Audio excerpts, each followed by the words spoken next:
ওই মামা কাস্টম খেলবি? আয় গেম আয়, আমি খাড়াই রয়েছি। আচ্ছা আচ্ছা তুই থাক, আমি আইতেছি, তুই থাক।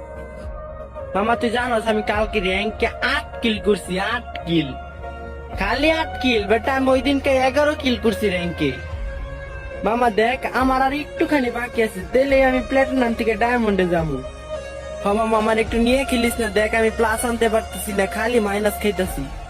ওই বন্ধু দেখ, এই দেখ আমার লগে হিরোইকের প্লেয়ার, দেখছো এই যে হিরোইকের প্লেয়ার। মামা আমার হিরোইকের প্লেয়ারটার লগে একটু অ্যাড করাই দে না মামা। আরে বেটা তোর ফ্রেন্ড লিস্টে নিব না, ও অনেক প্রো প্লেয়ার ভাই। ওরা হিরোইকে যায় কেমনে ভাই, আমরা তো ডায়মন্ডে উঠা পারি না। মামা ওই যে সামনে নেমে যাইস না, যাইস না, পলা পলা মাইনাস খামো, পলা পলা পলা। আরে বেটা মাইনাস খামো না, তুই খালি দেখ কেমনে মারি। দুই বেটা তোর কইলাম না তুই পলা, এখন তোর লাগে মাইনাস খেয়েছি, আবার কষ্ট করে খেলে উঠতে হইব। মামা সামনে ড্রপ করছে, ল ল যাই ল যাই। হ্যাঁ দেখে যাই সামনে এনিমি আছে ড্রপে। I miss you old Free fire.